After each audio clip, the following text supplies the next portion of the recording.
Hi friends, welcome to Bushra's life channel. நம்ம இன்றைக்கி என்ன பார்க்க போகிறோன்னா, நல்ல டேஸ்ட்டான சுவையான லெமன் சாதம் எப்படி பண்ணுறதுன்னு பார்க்க போகிறோம். நம்ம சேனல் பிடிச்சிருந்தால் மறக்காமல் எல்லோரும் சப்ஸ்கிரைப் பண்ணுங்கள். வாங்க இப்போ வீடியோக்குள்ளே போகலாம்.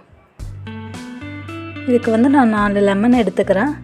அப்புறம் 5-6 காஞ்ச மிளகாய், தேவையான அளவு கருவேப்பிலை, அப்புறம் வேர்க்கடலை, கடலைப்பருப்பு, உளுந்து. இப்போ நம்ம லெமன் சாதத்துக்கு ரீஃபைண்ட் ஆயில் தான் யூஸ் பண்ணி தாளிக்க போகிறோம்.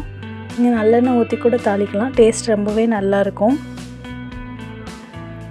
அப்புறம் இது கூட கடுகு உளுந்து பருப்பு ஆட் பண்ணிக்கோங்க. நல்ல கடுகு உளுந்து பருப்பு பொரிஞ்சு வரும்போது நம்ம எடுத்து வச்சுருக்க வேர்க்கடலை, கடலைப்பருப்பு, உளுந்து அதெல்லாம் போட்டு நல்லா கலர் சேஞ்ச் ஆகிற வரைக்கும் நல்லா பொரிச்சு எடுத்துக்கலாம். அதுக்கப்புறம் காஞ்ச மிளகாய், கருவேப்பிலை அது கூட ஆட் பண்ணிக்கலாம்.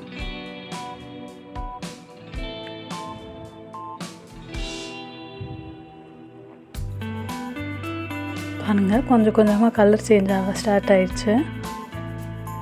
இப்போ நம்ம பிழிஞ்சு வச்சுருக்க லெமன் சாறை அது கூட ஆட் பண்ணிக்கலாம்.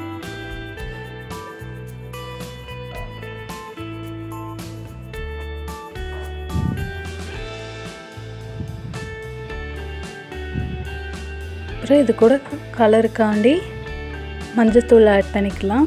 தேவையான அளவு உப்பு ஆட் பண்ணிக்கோங்க.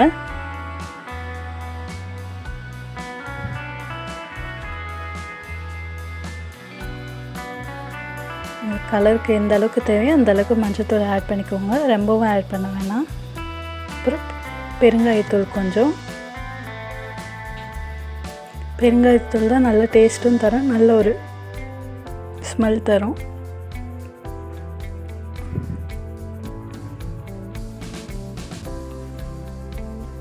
இது கூட கொஞ்சமாக நான் வெந்தய பவுடர் ஆட் பண்ணிக்கிறேன், அது கொஞ்சம் ஃப்ளேவர் தரும். இது எல்லாமே சேர்த்து நல்லா மிக்ஸ் பண்ணிக்கோங்க.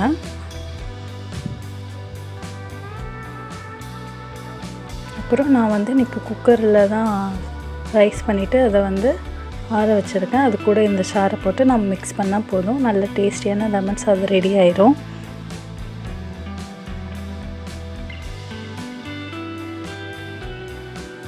இது கூட வேணும்னா நீங்கள் நல்லெண்ணெய் ஊற்றி கூட மிக்ஸ் பண்ணலாம், இன்னும் நல்ல டேஸ்ட்டாக இருக்கும்.